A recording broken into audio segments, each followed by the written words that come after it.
हिंदुओं को तू अच्छा मुसलमान है, क्यों विरोध नहीं किया बे? नहीं चाहिए ना तुम लोग की, हमें वो सहयोग नहीं चाहिए, निकाले हमारे खाओगे, हमें से लड़ाई कर। हम लोग 20-25 साल से देव बलौदा का मड़ई बाजार कर रहे हैं।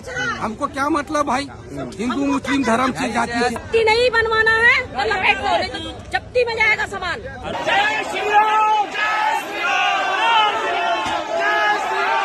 ये है हमारे जोशीमठ ख्याल निर्माणाधीन बिल्डिंग है, इस पे ये नमाज पढ़ रहे हैं और किसकी परमिशन से पढ़ रहे हैं, किसने इन लोगों को परमिशन दी है। अच्छा जय श्री राम भाई कहला ठीक है।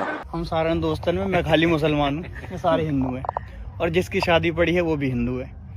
भाई भाईचारा इसे कहते हैं। ये सारे इंतजार में खड़े मेरे कि मैं तरावी पढ़ के आऊंगा, उसके बाद जाएंगे। भाई बारात जाने को 1 घंटा हो चुका है। जितनी भीड़ लगाकर अपने भक्ति भाव में काशी विश्वनाथ की पूजा करने जा रही है, अगर उतनी भीड़ गलती से जानबूझ के मस्जिद की ओर मुड़ गई तो फैसला एक दिन में आ जाएगा।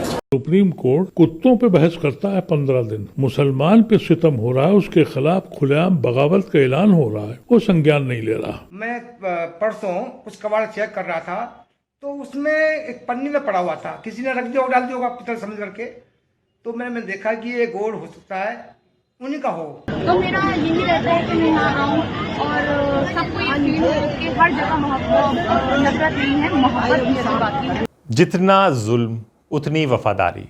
नफरत के दौर में भी जिंदा है हिंदुस्तान का ज़मीर। देश का माहौल, कहीं नारे, कहीं तनाव, कहीं पहचान पूछी जा रही है तो कहीं धर्म। लेकिन इसी शोर के बीच कुछ तस्वीरें ऐसी भी हैं जो बताती हैं कि हिंदुस्तान अभी भी ज़िंदा है। एक हिंदू समाज में शादी थी। सुनिएगा यह कहानी, बहुत दिलचस्प है। एक हिंदू समाज में शादी थी। मुस्लिम दोस्त तरावी की नमाज़ पढ़ रहे थे। तरावी बता दें कि जब रोज़ा खोला जाता है उसके बाद तरावी होती है, तो वो नमाज़ें होती हैं जिसमें कुरान शरीफ को ख़त्म किया जाता है 30 दिनों के अंदर, तो वो नमाज़ें होती हैं। तो वो नमाज़ पढ़ रहा था। हिंदू दोस्त बारात रोक कर इंतज़ार कर रहे थे, देख रहे हैं, क्योंकि उसकी तरावी ख़त्म होगी और फिर हिंदू की बारात जाएगी। तरावी ख़त्म हुई, दोस्त निकले और फिर साथ साथ बारात में शामिल हुए। भाई हम सारे दोस्तन में मैं खाली मुसलमान हूँ, ये सारे हिंदू हैं और जिसकी शादी पड़ी है वो भी हिंदू है। भाई भाईचारा इसे कहते हैं। ये सारे इंतजार में खड़े मेरे कि मैं तरावी पढ़ के आऊंगा, उसके बाद जाएंगे। भाई बारात जाने को 1 घंटा हो चुका है, बारात निकल चुकी है, 1 घंटा हो चुका है। चढ़त भी हो रही है, वहाँ चढ़त हो रही है भाई। चढ़त हो रही है। और ये लोग देखो भाई, यहाँ पे देख रहे हो, सब सन्नाटा है, कोई नहीं यहाँ पे, खाली ये 3 के तीनों खड़े भाई इंतजार में कि मैं तरावी पढ़ के आऊंगा, उसके बाद हम लोग चलेंगे। ये गड्डी भी देखो। ये खबर नहीं बनती क्योंकि इसमें टीआरपी नहीं है, लेकिन ये असली भारत है जिसे आज मेन स्ट्रीम मीडिया छुपा रहा है। छत्तीसगढ़ के देवलौदा चरौदा में महाशिवरात्रि मेले के दौरान मुस्लिम व्यापारियों ने दुकानें लगाई। आरोप है कि कुछ लोगों ने आधार कार्ड मांगे, नाम धर्म पूछा और फिर मार पीट कर दुकानें बंद करा दी गई। हिंदुओं को तू अच्छा मुसलमान है, क्यों विरोध नहीं किया बे? क्यों विरोध नहीं किया? तो अच्छा मुसलमान है नहीं नहीं चाहिए ना तुम लोग की, हमें वो सहयोग नहीं चाहिए, निकाले हमारे खाओगे, हमें से लड़ाई कर। लपेट लो भैया, विवाद मत हो, लपेट लो। क्या नाम है जी आपका? बात करें हम लोग काहे के लिए करेंगे भाई? क्या हो रहा है बताओ? अरे भाई हम लोग 20-25 साल से देव बलौदा का मड़ई बाजार कर रहे हैं। हमको क्या मतलब भाई, हिंदू मुस्लिम धर्म से जाति से। हमको तो 2 पैसा कमाना है, धंधा करना है, घर चले जाना है। हम काहे के लिए धार्मिक वाली बात करेंगे भाई? सभी जाति के लोग है ये बाजार में, हिंदू भी है, मुसलमान भी है, सभी है। अब आप मुसलमान को टारगेट करके बोलोगे मुसलमान दुकान नहीं लगा सकता, तो ऐसा तो हो नहीं सकता भाई। निगम वाले आ रहे हैं, चिंता मत करना, निगम को बुलवाई हूँ, आ रहा है निगम वाला, अभी पूरा जप्ती बनाएगा निगम वाला, बुला ली हूँ, निगम टीम आ रही है। जप्ती नहीं बनवाना है तो लपेट लो, जप्ती में जाएगा सामान, निगम की टीम आ रही है। अगर आरोप सही है तो सवाल उठता है, क्या अब रोजी रोटी भी धर्म देखकर तय होगी? यही बात कुछ तेलंगाना, नारे और नमाज। 19 फरवरी की रात हैदराबाद के अंबरपेट में शिवाजी जयंती जुलूस के दौरान जामिया मस्जिद के सामने नारे लगे।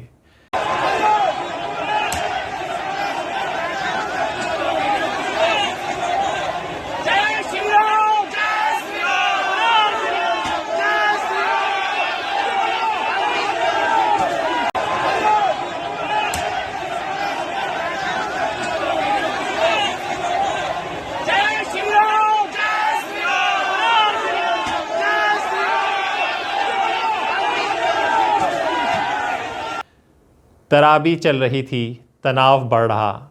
पुलिस ने भीड़ को तितर बितर किया। एक सवाल फिर खड़ा हुआ, क्या जुलूस का रास्ता और समय तय करते वक्त संवेदनशीलता खत्म हो चुकी थी? यही चल रहा है। आइए जोशीमठ चलते हैं। नमाज और विवाद। जी हाँ, उत्तराखंड के जोशीमठ में कुछ लोग निर्माणाधीन मकान में नमाज पढ़ रहे थे। ना सड़क जाम, ना लाउड स्पीकर, फिर भी वीडियो वायरल और मीडिया में बड़ी बहस। वीडियो अपलोड करने वाले पंकज कुमार ने भीड़ के बाकी दृश्यों को भी नहीं दिखाया, सिर्फ मस्जिद वाला एंगल। क्या ये संयोग था या फिर सोच समझकर चुना गया फ्रेम? ये है हमारे जोशीमठ ख्याल। निर्माणाधीन बिल्डिंग है, इस पे ये नमाज पढ़ रहे हैं और किसकी परमिशन से पढ़ रहे हैं, किसने इन लोगों को परमिशन दी है, वो भी एक साथ के लोगों को। ये कल हम वीडियो डालेंगे फेसबुक में। ये है हमारे जोशीमठ ख्याल। हिंदू सम्मेलन के लिए तो बहुत आवाज उठाई गई विरोध में, इसके विरोध में कितने आवाज उठाई हम देखते हैं। क्या ये मस्जिद बन रही है क्या जोशीमठ में? नगर पालिका अध्यक्ष से भी एक सवाल है, ये लोग नमाज पढ़ रहे हैं, ये नमाज के लिए जगह बनाई गई या टेनिस के लिए? हम आवाज उठाएंगे, हमारी धरती हमारी देवभूमि है, कैसे लोग यहां पे हैं इस तरह नमाज पढ़ रहे हैं। वहीं पर उड़ीसा, आजकल उड़ीसा से बहुत दुख वाली खबरें आ रही हैं। उड़ीसा फेरी वाला और फिर पहचान। एक फेरी वाला, लेकिन सवाल उसके सामान पर नहीं, उसके आधार कार्ड पर। उसे जय श्री राम बुलवाने की कोशिश की गई। अगर ये सच है तो ये सिर्फ बदसलूकी नहीं, संविधान की भावना के खिलाफ है। आमे भाई बजरंग दल पिला है लागी आमे एबे भाई बांग्लादेश को देइछु थाना रे। अच्छा जय श्री राम भाई कहलो। ठीक है। और इससे भी ज़्यादा क्या कहें, मजाक या कुछ और, जीएसटी नोटिस मिला गया कुम्हार शाहिद मोहम्मद शाहिद को। जी हाँ, पेशा इनका मिट्टी के बर्तन बनाना। उन्हें 1,25,00,000 रुपए की जीएसटी चोरी का नोटिस।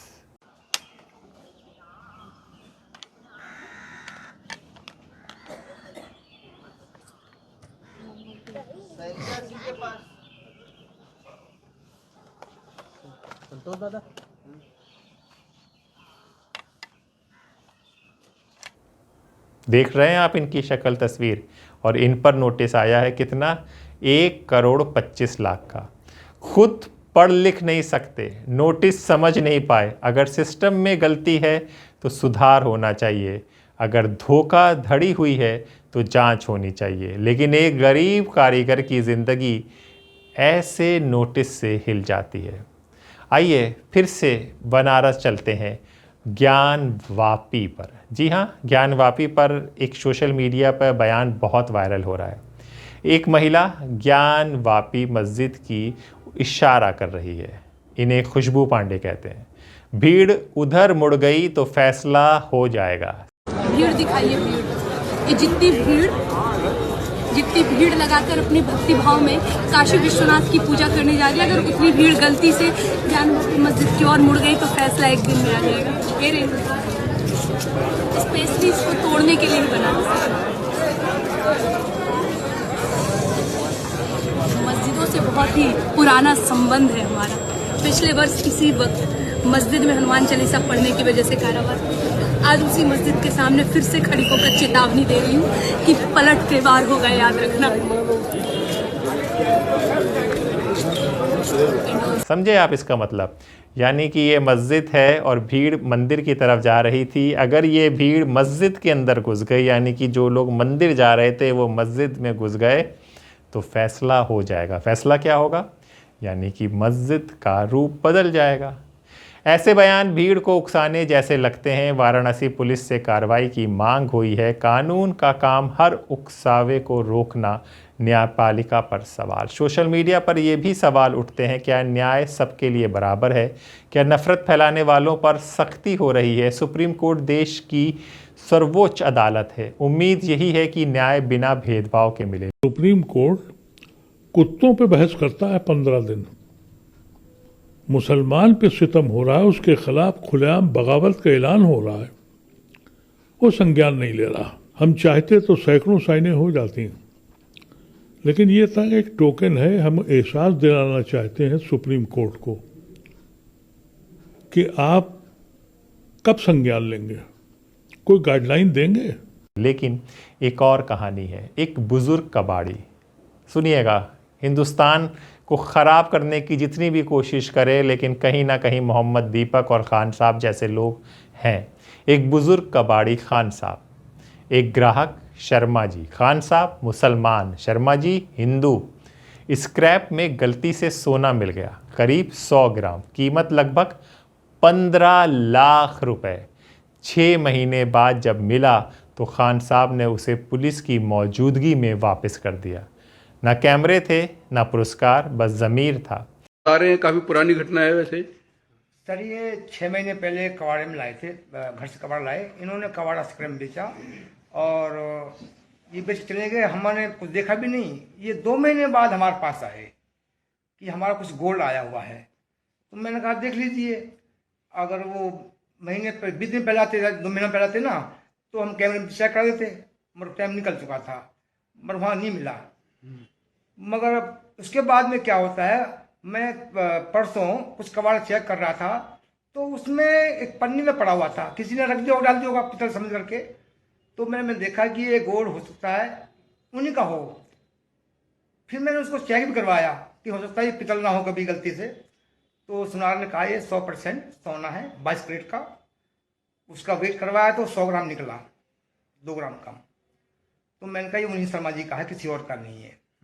तो मैंने उनको वापस देने का विचार किया कि उनका सामान उन्हें वापस दिया जाए। तो आप शर्मा जी को पहले से जानते थे? हाँ, पहले से जानता भी हूँ मैं, और अच्छे आदमी हैं। मगर ये इन चीज़ों से हमारा कुछ पूरा तो पड़ना नहीं है। हम जो कमाएंगे और कमा खाएंगे उससे पूरा पड़ेगा हमारा। आपका गोदाम कहाँ पर है? हमारा गोदाम Bhagat Singh colony, near Kaushik farm, Gurgaon Kalan road, Ballabhgarh. तो आपने अपने परिवार को बताया था कि आपको इस तरह से सोना मिला है और आप वापस करने जा रहे हो? हाँ, मेरे में अपने परिवार बताया, वो सब सहमत हुए इस चीज़ से कि हमें खुशी है कि किसी का सामान वापस दिया जाए, हम इसको नहीं रख सकते। तो दोस्तों आप देख सकते हैं ये वो 100 ग्राम सोना है जो आज ये दिल्ली के रहने वाली एक हिंदू लड़की नेहा भारती हैं, जो पिछले 4 साल से रमज़ान के महीने में दिल्ली की जामा मस्जिद पर जाकर रोज़ेदार को अफ्तार कराती आई हैं। वो एक NGO भी चलाती हैं और हिंदू मुस्लिम एकता, अमन और मोहब्बत का पैगाम फैलाने के लिए काम करती हैं। खराब है तो फिर मैं यही सोचती हूँ कि देखिए हम सब कुछ तो नहीं ठीक कर सकते, बट हाँ कुछ हमसे ठीक हो सकता है, वो हम अपना पूरा दे सकते। तो मेरा यही रहता है कि मैं यहाँ आऊँ और सबको ये फील हो कि हर जगह मोहब्बत, नफरत नहीं है, मोहब्बत भी है बाकी है। और जब तक मोहब्बत जिंदा रहेगी, जब तक एकता जिंदा रहेगा, हमारा देश चलता रहेगा। कुछ लोग तो नारे लगा रहे हैं, कुछ ऐसा बोल रहे हैं, तो सभी एक जैसे होंगे, नहीं, ऐसा नहीं है। बहुत चुनिंदा लोग हैं जो खराब है। पर हुजूर, नफ़रत की आग अगर फैलाई जा रही है तो ईमानदारी की मिसालें भी मौजूद हैं। कुछ लोग पहचान पूछते हैं, कुछ लोग भरोसा निभाते हैं। सवाल ये नहीं कि कौन कितना जुल्म सह रहा है, सवाल ये है कि हम किस भारत को आगे बढ़ाना चाहते हैं। नारे वाला भारत या इंतज़ार करने वाला भारत? इतिहास गवाह है, नफ़रत ज़्यादा दिन नहीं टिकती हुजूर, लेकिन इंसानियत वो पीढ़ियों तक जिंदा रहती है। नमस्कार।